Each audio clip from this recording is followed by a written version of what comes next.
Aquí realizaba su ministerio en Galilea, estaba con sus discípulos y se encontraban en una tormenta. Leeremos al respecto y luego vamos a aprender algunas lecciones maravillosas de cómo usted puede encontrar paz en medio de su tormenta, porque todos tenemos tormentas. Empezando en el versículo 16, Juan capítulo 6. Al anochecer descendieron sus discípulos al mar, y entrando en una barca, iban cruzando el mar hacia Capernaum. Estaba ya oscuro, y Jesús no había venido a ellos. Y se levantaba el mar con gran viento que soplaba. Cuando habían remado como 25 o 30 estadios, vieron a Jesús que andaba sobre el mar y se acercaba a la barca, y tuvieron miedo. Mas él les dijo: yo soy, no temáis. Por favor, subraye esa última parte, la frase no temáis. ¿Sabe? Unas 365 veces en la Biblia, una por cada día del año, Dios nos ha dicho que no tengamos miedo. De una u otra manera, Él dijo, no tengan miedo, o no temáis. 365 veces Él nos dice que no temamos. El diablo es el ministro siniestro del miedo, pero nuestro Señor nos dice que no debemos temer. Ahora recuerde, ellos estaban en una tormenta y Él les dice, yo soy, no temáis. Ellos entonces con gusto le recibieron en la barca, la cual llegó enseguida a la tierra donde iban. En nuestras jornadas a Israel, lo que más disfruto, lo más deleitable, es sentarse al crepúsculo a las orillas de Galilea. Casi es magnetizante. Es como un sueño, qué tranquilidad. Usted casi se intoxica con la belleza del sol al ponerse en el mar de Galilea. Y las alturas de Golán al otro lado del mar, desde Tiberias, se ponen color rosado. Usted se sienta allí escuchando los pájaros que anidan en los árboles. Creo que el mar de Galilea es uno de los cuerpos de agua más bellos sobre la tierra. Los rabinos antiguos decían que después que Dios creó todos los otros mares, entonces Él creó Galilea, solo para Él. ¿Está usted en una tormenta? Usted responde, no, pastor, no lo estoy. Ah, me alegra. Disfrute el viaje, que pase un buen rato, lo digo en serio. Seríamos unos tontos si no disfrutamos los tiempos buenos de la vida. Lo que deseo compartirles cómo encontrar paz en medio de su tormenta, porque paz no es la sustracción de problemas de la vida. La paz es la suma de poder para enfrentar esos problemas. Esa es la paz de Dios. Así que quiero darles 6 principios. Por favor, anótelos. El principio número 1. Esto es lo que usted puede decir cuando está en tormenta. Primero, estoy gobernado por su providencia. Lo que le sucedió a estas personas aquel día no fue ninguna coincidencia, no fue un error, ni era algo que debía haberse evitado. La tormenta sencillamente no tomó a Jesús por sorpresa. Anote al margen Mateo capítulo 14, versículo 22. Enseguida Jesús hizo a sus discípulos entrar en la barca. Él les dijo, ustedes deben hacerlo. Era Jesús quien los envió a esa tormenta. Puede ser que Dios ha diseñado su tormenta. Dios ha diseñado su tormenta y si Él no la ha diseñado, escuche, si Él no la ha diseñado, Él ciertamente la ha permitido porque nuestro Dios está en control de todo. Vamos a tener dificultad y lo primero que usted puede decir cuando la dificultad llegue es que la providencia de Dios está sobre todo. Soy gobernado por su providencia. El plan maravilloso de Dios está en efecto, lo que llamamos la providencia de Dios. Ahora recuerde, Jesús hizo que se embarcaran hacia la tormenta. Ellos estaban en esa tormenta debido a la providencia de Dios. Lo segundo que usted puede decir, no solo estoy preparado por su providencia, no solo estoy gobernado por su providencia, sino que estoy creciendo por su plan. El plan de Dios no es complacerlo. El plan de Dios es ensancharlo. Ponga al margen el Salmo 4, versículo 1. Cuando estaba en angustia, tú me hiciste ensanchar. Cuando estaba en angustia, tú me hiciste ensanchar. Quiero hacerle una pregunta a aquellos de ustedes que han estado por algún tiempo en tribulaciones. ¿Cuándo han crecido más? ¿Cuando todo estaba bien y navegaba calmadamente? ¿O cuando llegó la tormenta? ¿No creció usted más en la tormenta, en el dolor, cuando estaba aferrado a Cristo y tenía que clamarle? En la Biblia hay las tormentas que corrigen, tormentas que perfeccionan. De hecho, Jonás, quien pasó la noche en un colchón acuático, estaba en una de esas tormentas correctoras. Es decir, él estaba en ella porque estaba fuera de la voluntad de Dios. Él huía de Dios y Dios envió una tormenta correctora. Mas hay también tormentas que perfeccionan. Estos discípulos no estaban fuera de la voluntad de Dios. ¿Por qué estaban en una tormenta? Porque, escuche, estaban en una tormenta porque estaban en la voluntad de Dios. Fue Jesús, nos relata Mateo, quien les hizo entrar en la barca. Estaban en esta tormenta porque obedecían a Jesús. Bien, ¿por qué Jesús querría que ellos estuvieran en una tormenta? Porque Él quería que ellos crecieran. A menudo he compartido estas palabras, desconozco el autor. Dicen, caminé una milla con el placer, charlamos todo el camino, pero no me dejó más sabio con todo lo que tenía que decir. Caminé una milla con el sufrimiento, ni una palabra dijo, pero las cosas que aprendí del sufrimiento cuando el sufrimiento caminó conmigo. ¿No es cierto? Cuando estaba en angustia, tú me hiciste ensanchar. Alguien dijo que la fe es como un rollo de fotografía, se revela en la oscuridad, es cuando aprendemos a confiar en el Señor. Amigo, usted crece cuando se alimenta con estos problemas. Verán, lo que nuestro Señor buscaba no era debiluchos como discípulos. Él quería que crecieran y permitió que estuvieran en una tormenta para ensancharlos. Recuerde que usted es gobernado por su providencia cuando está en una tormenta. Él gobierna todo. Y que usted está creciendo por su plan. Y es en la tormenta que usted va a crecer y llegar a ser más y más como el Señor Jesucristo. Se dirá, pastor, no poseo lo que se requiere para crecer cuando estoy en una tormenta. Es correcto, no lo posee. Eso es obvio. Mas lo tercero es, estoy favorecido por sus oraciones. Por favor, mire el versículo 17. Y entrando en una barca, iban cruzando el mar hacia Capernaum. Estaba ya oscuro y Jesús no había venido a ellos. Ellos se preguntaban, ¿dónde está Jesús? Ya había oscurecido y Él no había venido. ¿Por qué Él no había venido? Bien, Él hacía otra cosa. ¿Qué estaba haciendo? Jesús oraba. Él estaba en la cima de la montaña orando. Anote el margen Mateo 14 porque esta historia se relata de diversas formas en los diferentes evangelios. Y la Biblia dice en el versículo 23, despedida la multitud, subió al monte a orar aparte.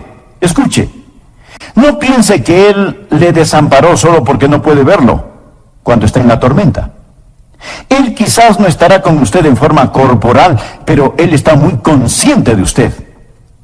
Amo esa canción que dice, así como su ojo mira al gorrión, sé que Él me mira.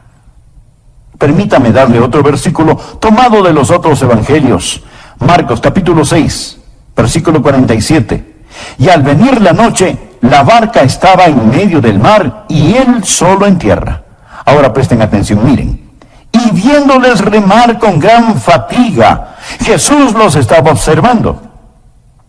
¿Sabía usted que Él lo ve ahora mismo? Usted dirá, Él no sabe dónde estoy. Él no está al tanto de esta dificultad. ¿Por qué está Él tan lejos? ¿Por qué estoy en la tormenta y Él está en la orilla? Amigo, Él está allí orando por usted. Él se apartó a un monte para orar. Él está allí en el monte mirando hacia abajo. Él ve a través de la oscuridad. Ellos no podían verlo, mas Él sí. ¿Y qué estaba haciendo? Él estaba orando. Deseo un pensamiento bendito. Permítame compartírselo. Usted está en la lista de oración de Jesús. Usted está en la lista de oración de Jesús. No hay nada más consolador para mí que alguien me diga que está orando por mí.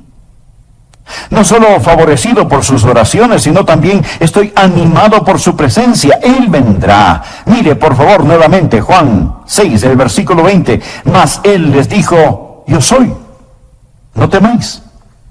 Y en Mateo, Él les dice que tengan ánimo. Mateo 14, versículo 27.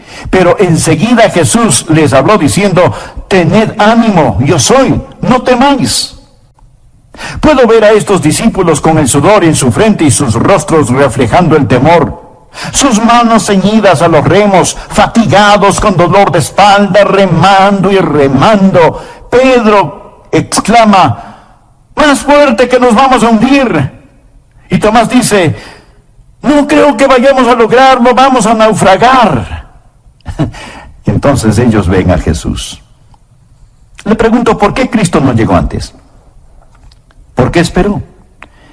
Él esperó allí por mucho tiempo. Si usted lee la historia, se dará cuenta que ellos estuvieron en alta mar durante 6 agonizantes horas, y aquí se encontraban en la hora más oscura de la noche. Mateo relata que Jesús llegó en la 4ª vigilia de la noche.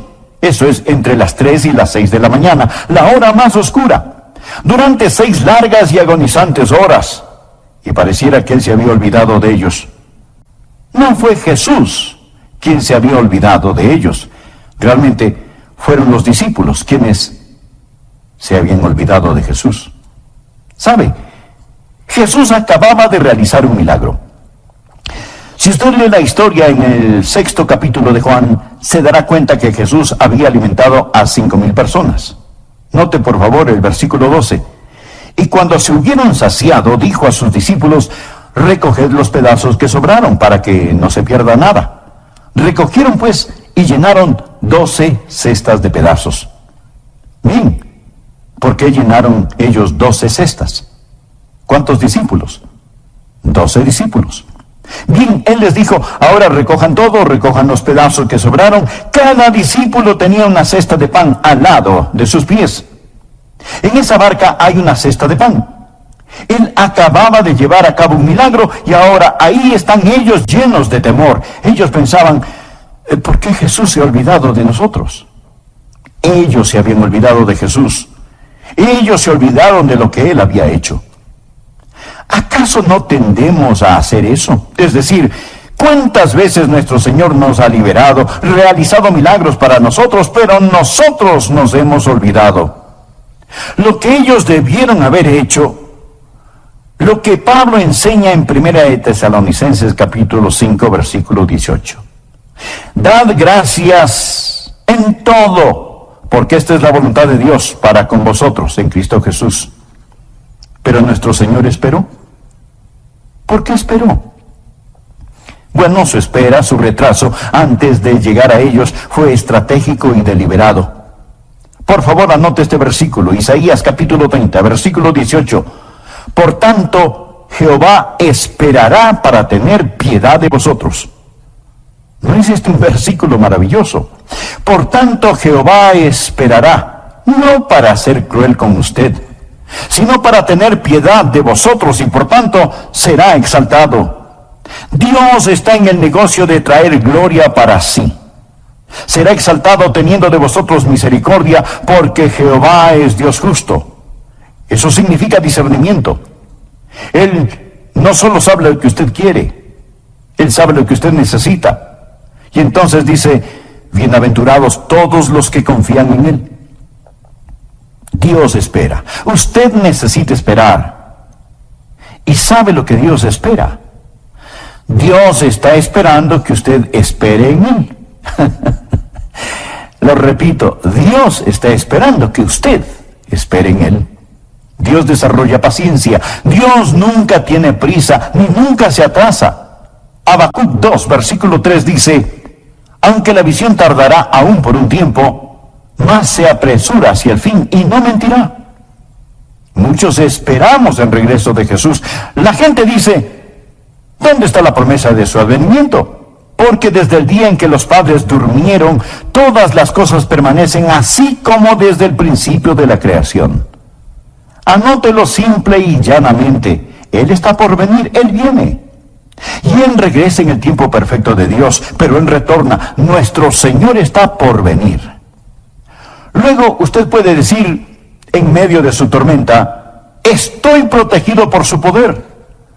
Note lo que Él dice en el versículo 20. Soy yo, no temáis.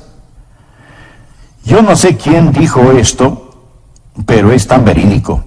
La voluntad de Dios nunca le llevará donde la gracia de Dios no pueda mantenerlo. Eso es eternamente verdadero.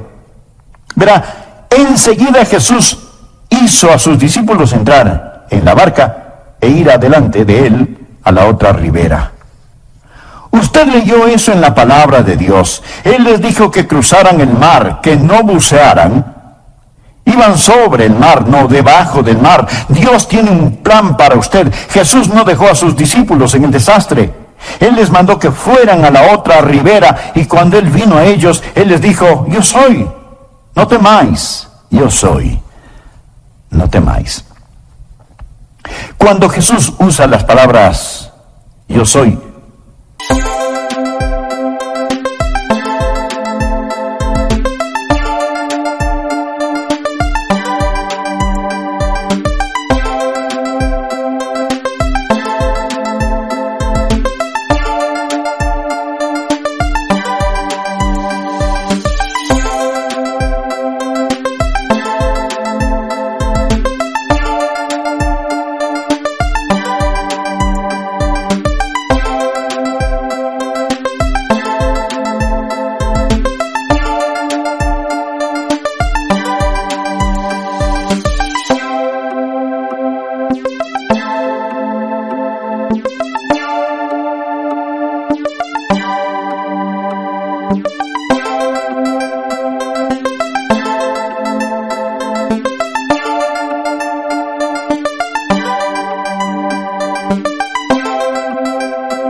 ¿qué quiere decir Él con yo soy? Yo soy es el sagrado nombre para la deidad. Significa Él es el omnipotente, el eterno. Lo que afirma es, yo soy el que soy, yo soy el que soy, yo soy el gran yo soy. Ya existía cuando aún este mar ni siquiera era un vapor, este mar de Galilea. Yo soy el gran yo soy. Piense al respecto cuando Él dice, yo soy. Esa es una proclamación de presencia eterna.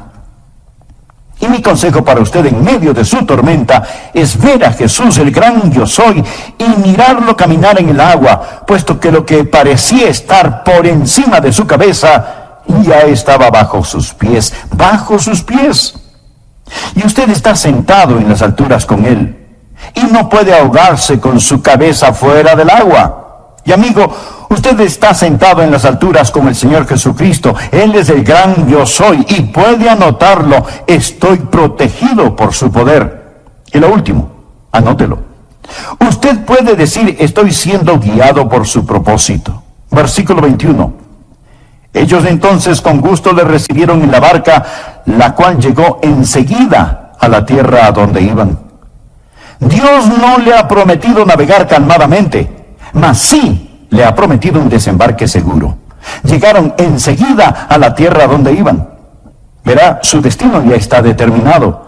Tiempo y espacio no son ningún impedimento para el Señor Jesucristo. Él lo llevará a la orilla. Andrew Murray hizo una gran declaración. Dios está dispuesto a asumir toda la responsabilidad de la vida que totalmente está entregada a Él. Lo repito, Dios está dispuesto a asumir toda la responsabilidad de la vida que totalmente está entregada a Él. Ellos pasaban por tribulación, pero Jesús dijo, en el mundo tendréis aflicción, pero confiad, yo he vencido al mundo. ¿Lo ve? Esa tormenta sencillamente representa al mundo. ¿Dónde está Jesús? Jesús ha vencido al mundo. Eso es lo que Él está diciendo. Eso es lo que Él está diciendo. Hagamos otra aplicación para concluir. El barómetro espiritual está bajando, y todos los que podemos leer las señales de los tiempos sabemos que se está formando una tormenta, se está formando una tempestad. En ocasiones es más tranquilo antes de la tormenta. Lo aprendí en Florida.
Cuando dicen que viene un huracán, usted sale afuera y dice, no, de ninguna manera, jamás, nunca.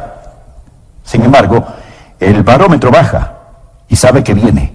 La Biblia nos lo dice. Pronto nuestro Señor, que ha estado en el monte de su gloria orando por nosotros, va a levantarse de su trono. Entonces caminará sobre el agua. Será como un juego de niños. Él descenderá caminando en las nubes. Él regresará en su gloria. Y nosotros, los que estamos aquí en el mar del tiempo, inmediatamente estaremos en las orillas de la eternidad.